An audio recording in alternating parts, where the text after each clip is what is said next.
Hey, Matt, how's it going? I'm good, brother. How are you today? I'm doing fantastic. So, Matt and I are meeting for the first time.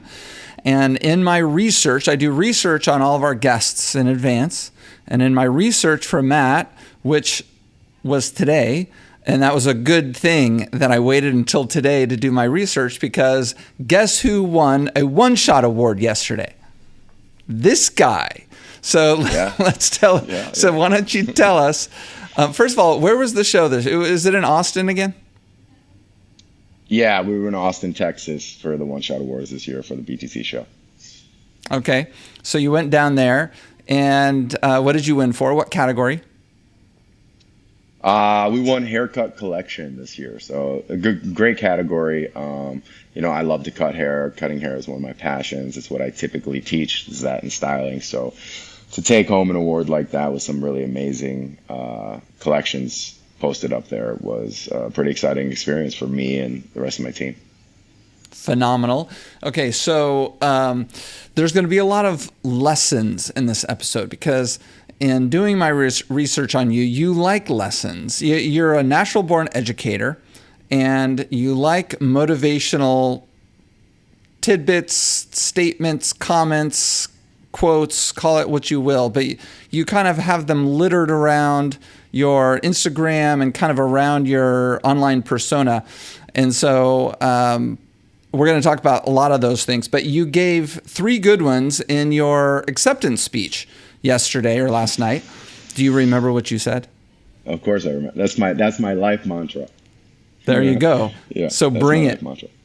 Well, I think I live my life in like a three pillar kind of standard, if you will. And so, number one, most importantly, I think you got to show up in all facets of your life too. It's not just work. You got to show up in relationships. You got to show up in friendships. You got to show up with yourself. You got to show up with your family, all of it, and work as well, or you're never going to get any results. And then number two, I think Hold a on, lot of hold on, hold on. people, yeah, Before we go on, because we've heard this before, right? We've heard show up right. before, but I don't Mhm. know if everyone quite thinks about it as much as I'm guessing you think about it.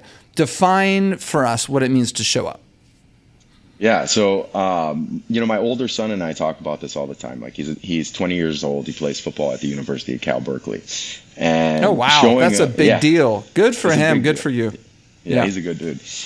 So when we talk about showing up, we talk about you are every day you have a chance to be better than yesterday, and also we hear that all over the place. But what that means to me typically is I'm going to give 100% of myself to what I'm doing in that moment so that I properly show up to the experience, whatever it is. And it doesn't mean that all of it is good either, right? Like there's difficult experiences and there's difficult times and there's lows and highs and all those things. But even in the lows, you have to show up, which ultimately goes to pillar number three, which we'll talk about in a little bit. But when it's low and when it's high, you have to show up in the same way as the same, best version of yourself, is kind of the broader scope of it. But if you go to the bottom of the ladder, you literally just have to show up.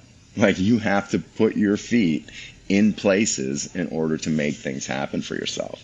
And so I think that's one of the things that maybe there's a little bit of struggle with in our industry because people are trying to, they want a little bit more balance. And I don't think that that's a bad thing. I mean, I grew up in the era of like you pound from 9 a.m. to 9 p.m., right? Like no breaks, no lunch, you just do. And I don't necessarily believe that that's the right way either. And I don't think it's fair to tell the younger generation that you have to do it the way I did or, people of my generation, but you still have to show up. And so if your goal in life is to have more work-life balance, then when you're at work, show up. Like, don't be on your phone. Don't be doing things that, unless you're working or, social networking for your work, like do things that allow you to show up and be present in the moment. Because if you miss the moment, then you miss everything. Absolutely. Okay. Number two. Yeah. Number two, actions have to equal your desired results. And I think this is an area where a lot of people get mixed up because ultimately they don't know their desired result. If you ask people, I got posed this question once in my life, and I stuttered my way through an answer, so ultimately made me come to the real answer. And it's, what does success mean to you? And it's an interesting question to ask somebody, because you can rattle off the, oh, I want to make X amount of money, or I want this, or I want that. But to really sit with yourself and understand what success means to you as an individual is going to directly affect the actions. And so I don't think a lot of people spend time figuring out what that definition, of success means for them. And so once you figure that out, then your actions have to equate to where you're trying to get. So you're not just working yourself through the day, doing things that you think you're supposed to be doing that ultimately don't equal what it is you're trying to achieve. Yeah, or you're working your way through the day without that goal in mind for the end, the outcome, and but maybe you don't feel like working, so you're gonna have an excuse as to why you're not doing that great of a job, right? 100%. And I mean, this is, I live by the same mantra. I love the fact that you have a kid who's had a great outcome already, and the fact that he's playing football for one of the great football teams, college football teams in the country. And so clearly, you've been his father. You've had an impact on him. You've seen, his actions translate into him having a good outcome, at his ripe young age and getting on that football team. And but I have little kids, and so my little kids are at an age that you probably struggle to remember. I mean, I have a 10-year-old boy. Maybe you don't struggle to remember, but at 10 years old, they are just learning that their actions will affect an outcome. And the one thing I love about many things I love about having kids, one of them is the fact that it's human nature laid bare, right? Mm-hmm. All the laziness that we all have, I have, you have, we all have inherent laziness, right? Yeah. And then we of course, in order to achieve our goals, we have to get over that laziness, or we have to get through whatever the negative elements of human nature are to get to where we want. For little kids, they've got to learn it. And so my 10-year-old kid, he thinks that he should get the trophy, right? Yeah. For whatever sport, right? Whatever it is. He thinks he should get the trophy because he went to practice one day, right? Yeah. And so he's at the point where he's got to learn how much effort actually is required to result in the outcome of him being better than the other kids, which is the definition of getting the trophy. And it's so fascinating to me, the friction that human nature lays out in this entire conversation. Yeah. Without question. I think they're inundated by it too, the youth. I also have a 16-year-old son who is going to be a junior in high school. So 10, I remember 10 very well. But at that age, and even at the 16-year-old age, everything is very egocentric by nature, right? The world revolves around me. I am the world, that kind of thing.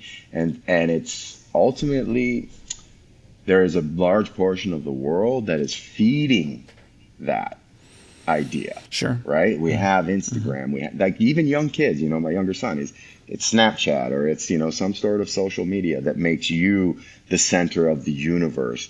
And ultimately, you're not. There's no other way to describe it. And I have that conversation with my kids all the time. It's like, we're a finite speck of dust traveling through an eternity of time. As 2 generations pass, you will be forgotten. Our problems are not, although important to us, are not important to the grand scheme of life. So you need to realize that, it's not just you out there. And the sooner you realize that, and the sooner you realize that, the world is much broader than yourself, the faster you're going to start to achieve what it is success is dictated to you in your life. 100%. And I think my parents did that for me by taking me to different countries, traveling a reasonable amount when my brother and I were younger.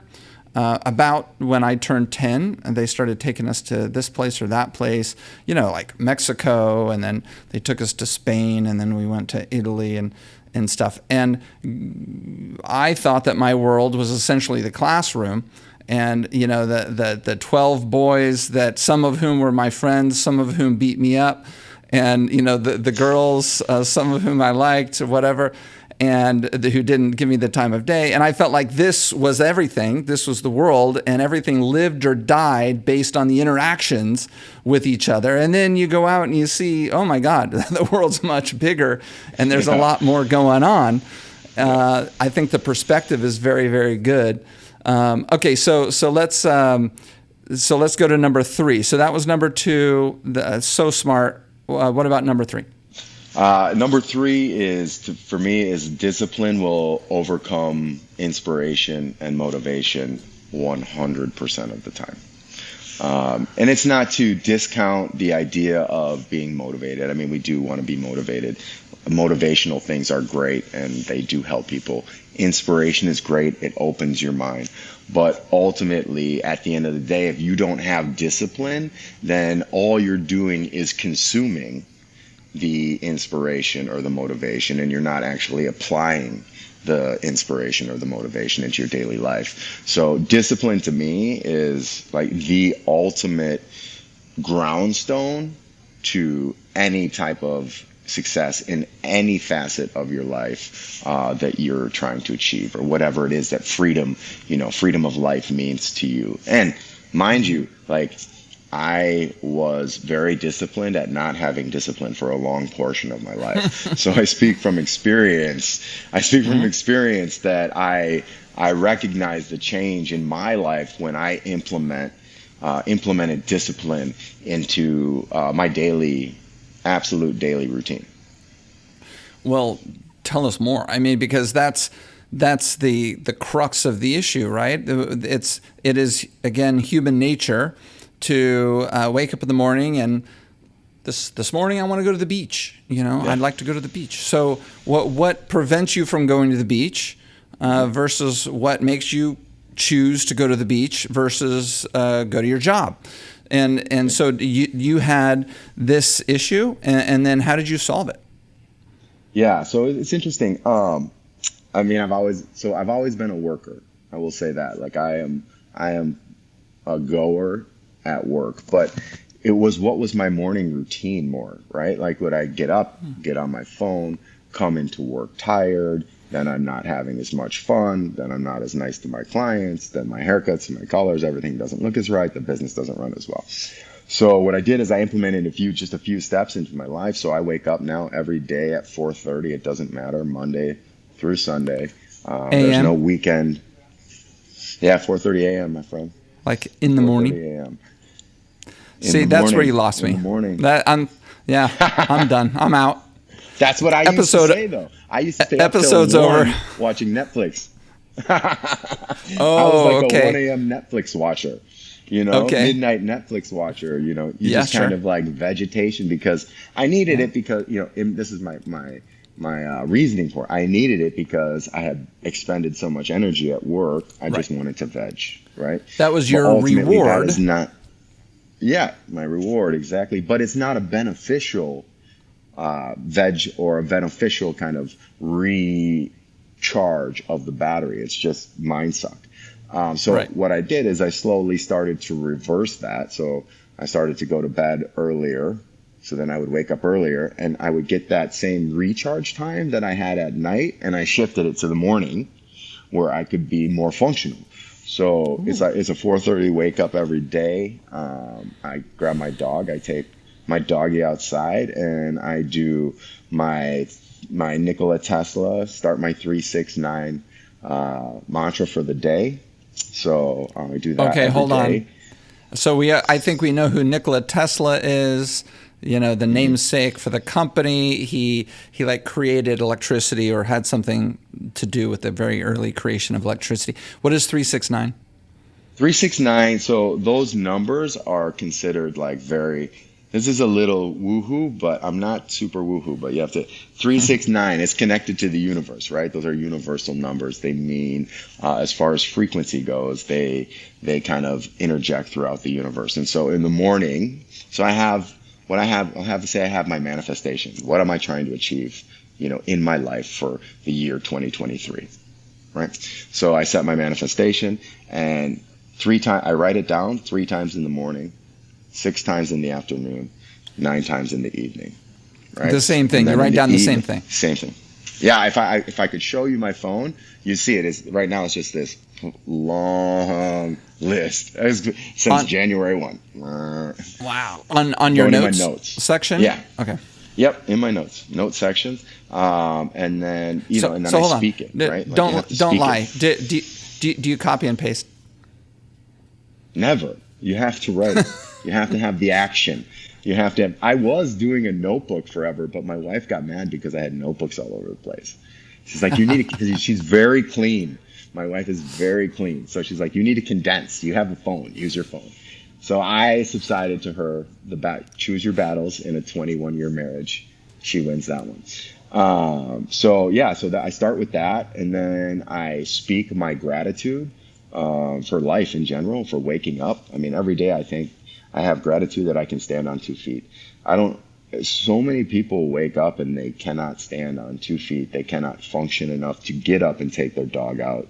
That the simple fact of showcasing gratitude for the fact that you can move is something that can start your day off in a positive way. Mm-hmm. I say it to my kids all the time. Like, for you to wake up today, over 1 million miracles had to happen, with every cell, every organ, everything pumping in the right way for you to actually stand up and get out of bed. So you should be grateful that you can do that today. So we start there, and then after I get done with that, then I hit the gym. I hit the gym for about an hour and a half, and I am home. Hour and a half? By the time the rest of, yeah. We go deep, Don. We go deep in the gym.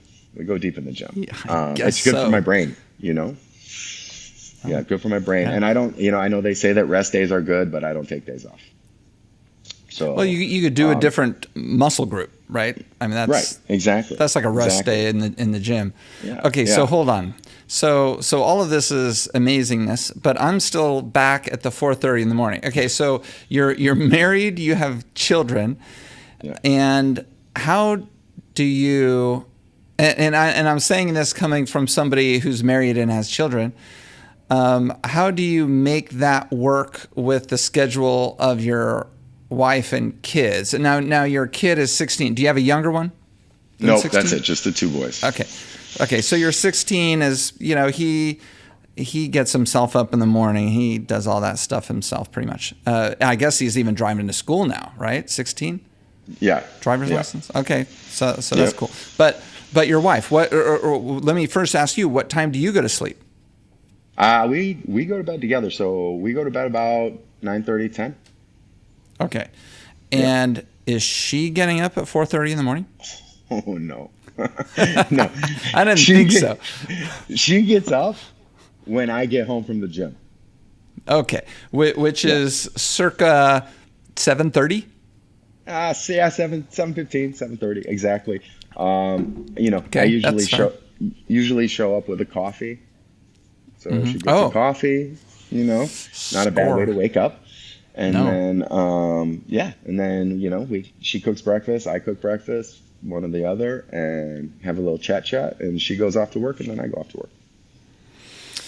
Pretty awesome. Okay, so you do the Nikola Tesla 369, where you identify something at the beginning of the year, which is, what did you call it?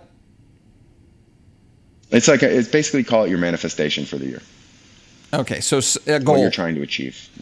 Right. Yep. Okay. And do you mind telling us what yours is for 2023? Or if you don't, you could tell us anything from any previous year.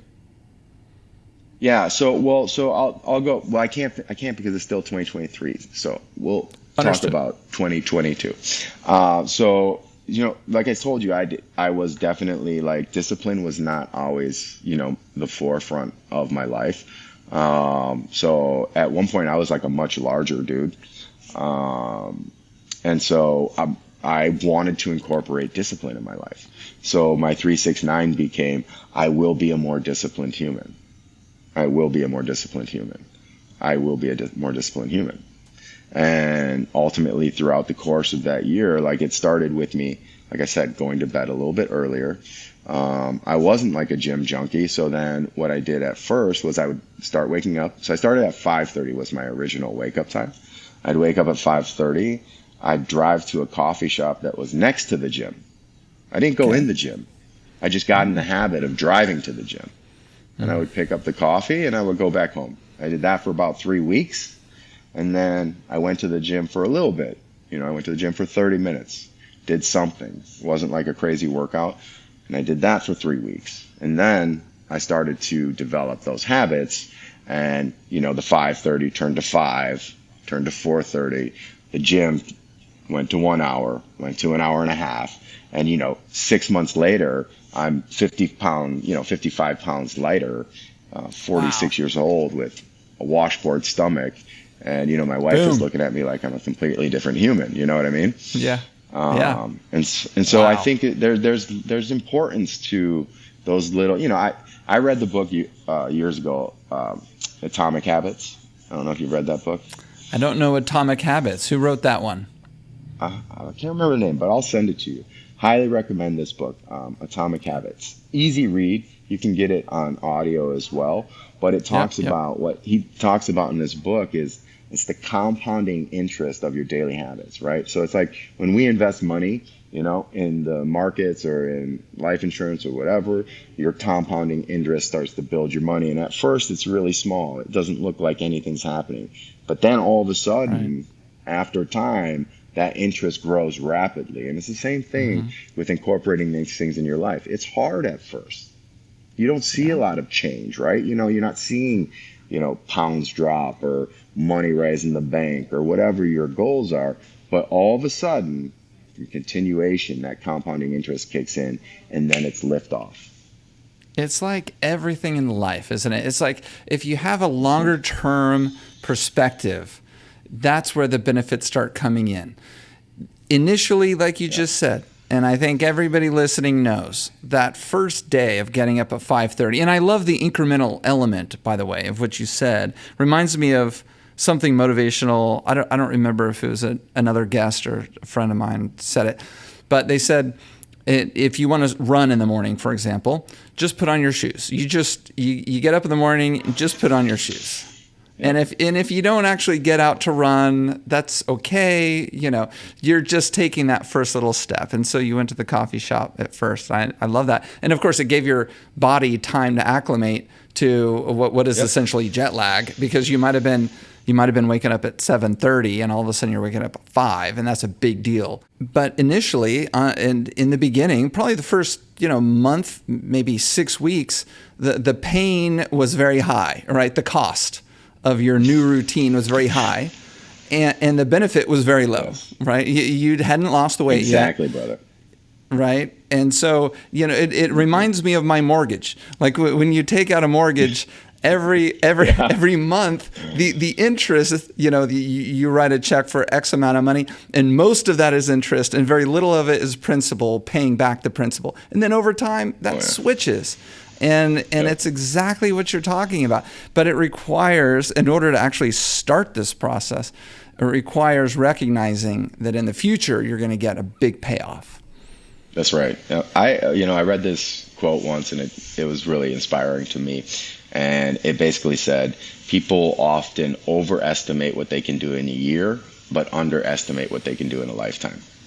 And I think that was really something that settled with me, in the fact that it's like, a lot of times, I was very much that guy who was like, I would go, 1,000 miles per hour into something. And then if I didn't see the finish in a day or 2 or 3 or a week, I was like, oh, this is BS, man. Like, I'm out of here. This doesn't work. That's human nature. Human nature, exactly. Rather than just remembering, it's a marathon, not a sprint. So if you can just continually stack those days That's what they talk about in that book, Atomic Habits, as well. It's like stacking days, right? Like you stack those positive little moments of each day, you will start to see the benefits. And what you ultimately do is you instill yourself with the discipline to make it through the hard days, because not every day is sunshine and rainbows. Like, I'm sorry, but I mean, I know that we hear that a lot in the world, but it's not. Like, I love doing hair, but there's days I do not want to do hair. Like, you know, I was teaching a class in Chicago, and this, you know, they were talking, this woman raised her hand and asked me about burnout and, you know, how do you handle burnout and things like that. And I'm just not somebody who fully believes in the phrase of burnout. I think that falls in line with everyone gets a trophy. You know, I think if you're burnt out, you're not taking care of yourself.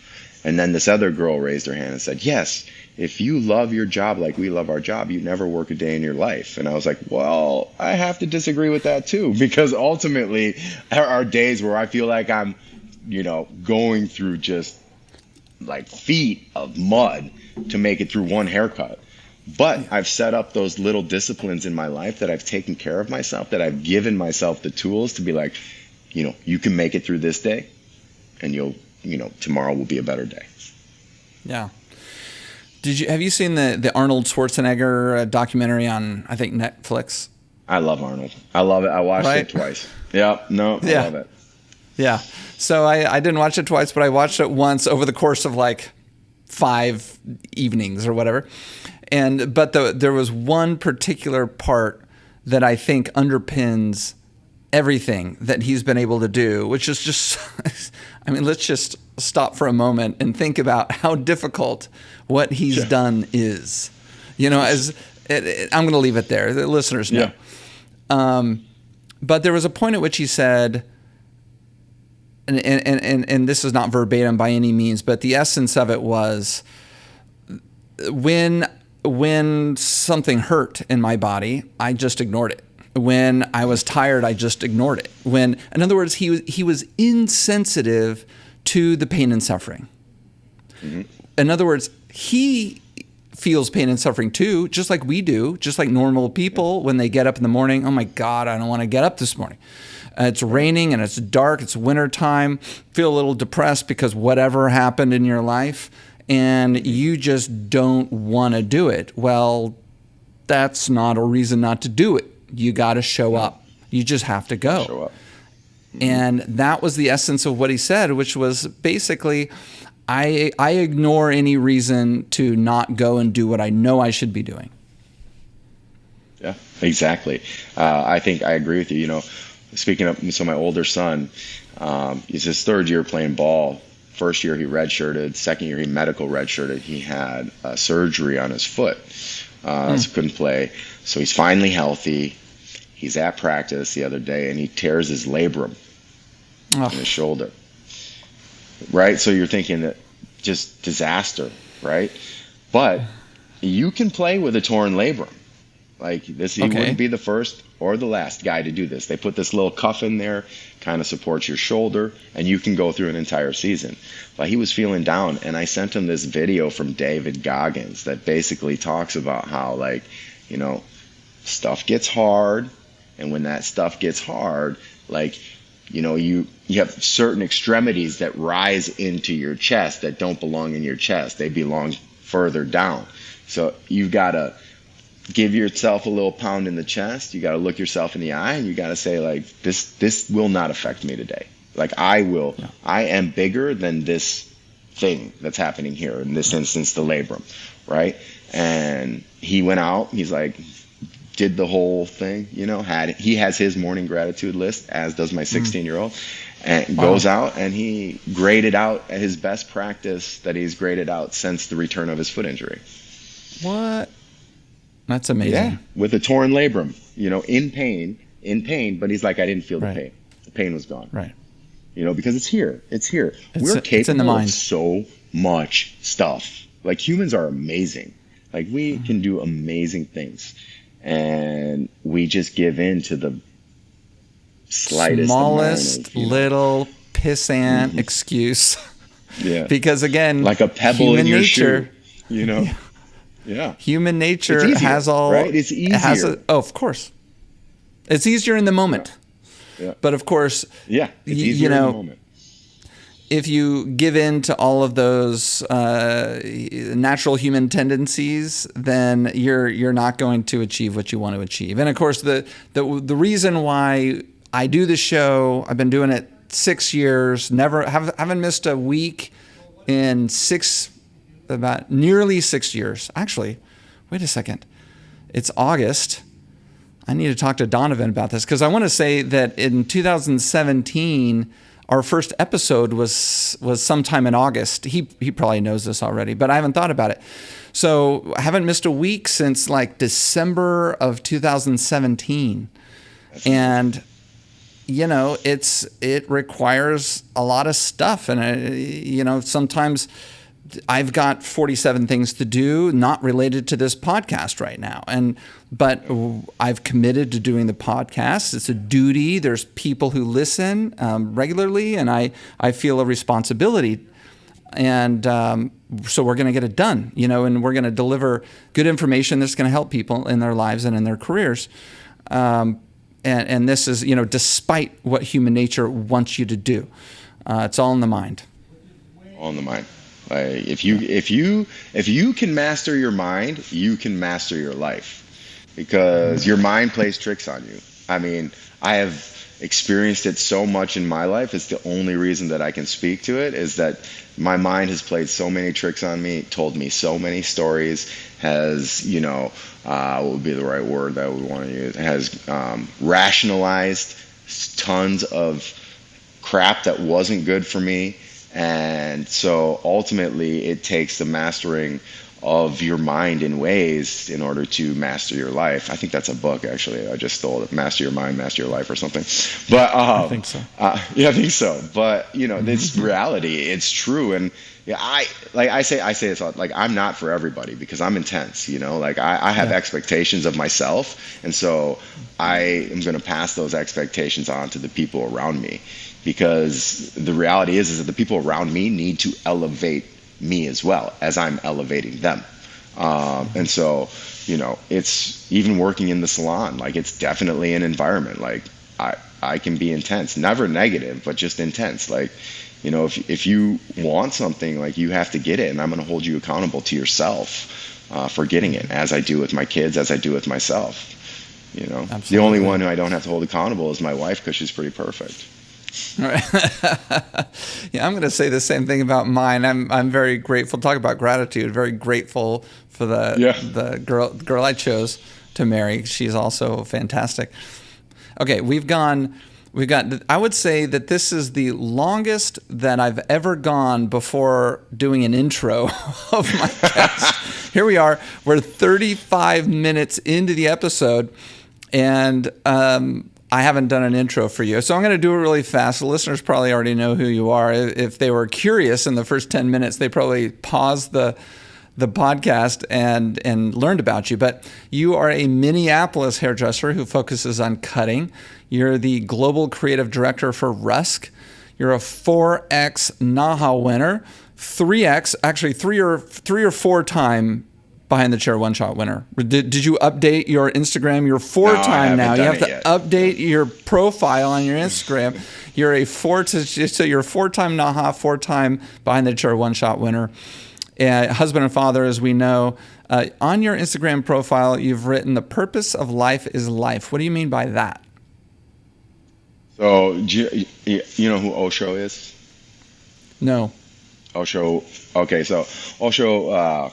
It was kind of how do we describe? He had belief systems in life, some of which were very interesting, but others I connect with very well. And meaning, like, we spend a lot of time trying to figure out, like, as humans, like, I think it's become, because of what would be the word? Because of like the new age idealisms and new age things that people are going through. They are looking for spirituality to answer a lot of questions. So what's my purpose in life and all of those things? And I firmly believe that as humans, like, our purpose of life is life itself. Like, you need to live. Stop searching and just live, because all the answers that you need are inside of you and around you. So if you are showing up and you are present, you will see your path. You will hear your answers. And we are supposed to live. We're supposed to make mistakes. You know, we're supposed to correct our mistakes. We're supposed to laugh. We're supposed to love. We're supposed to cry. You know, we're supposed to do these things as humans. That shows that we are, you know, beautiful, emotional, connective creatures. Wow. Okay, so Osho is he a like a monk or an He's author? A guru. Guru. Yeah, guru. Present day or he's a guru. Interesting. Well, no. You know, then he had some weird, like, he was the guy in Oregon who got busted. I think it was in like the 80s or whatever. There's a documentary out about him. And they had their like tantric, you know, commune happening out in Oregon. So things got a little bit dicey for Osho. But, you know, he, for example, like, you know, he was a guru. He liked fancy cars. So he would drive around in a fancy car. Like, he didn't hold himself accountable to a lot of the idealisms that, you know, spiritual leaders did, because he was living. Okay. But he also lived a very modest life in the fact that he would, you know, didn't have a massive home or, you know, that type of stuff. But he definitely had indulgences in and of his life that he took part of, because that was his version of living life. And I think we judge ourselves so much as humans and place so much judgment, whether it be conscious or subconscious, on ourselves. That is why we judge everybody else. So the more you judge yourself, the more you judge everybody else. That's basically, you know, a law that I think everybody can get behind. And so you have to start accepting yourself for who you are, and then you can start to better yourself, and then you can start to grow, and then you can start to become the person you want to become. But if you never accept yourself for who you are, the good, the bad, and the ugly, then you never will, you know, fully grow to your potential. So I'm thinking about your kiddo at Berkeley, and when did you, and your 16-year-old, you said both of them are doing these habits, these positive, constructive habits. When did you teach them these things? Well, I talk about it. I've talked about it to them since, you know, pretty much they were, let's say, 2 and 4, or excuse me, 2 and 6. So, I mean, we've been talking about this for a long time, just in little ways, though. Like, for example, you know, when they were young and they would do something and to deserve, let's say, a timeout, I would tell them that they should take a meditation break. Not to make it like woohoo, but it started. They could then relate calming down to meditation. Was the purpose, like my mind behind that, right? Like, okay, this is something that brings me down. So this is actually beneficial for me. I can see the benefit. I'm no longer in trouble. I'm no longer anxious. I'm no longer angry, or whatever the situation was, you know? So we would do those kind of things with them. And then always just little conversations. I definitely treated my children like children, but I didn't always talk to them like children, because they're so much smarter than we are anyway. Yes, they don't have the world smarts, but if you want to talk about the universe and connectiveness and, you know, the quality that an adult strives to have is the quality of a child. They don't judge themselves. Most of the time they laugh at themselves. Most of the time they're not judging the person that they're playing with.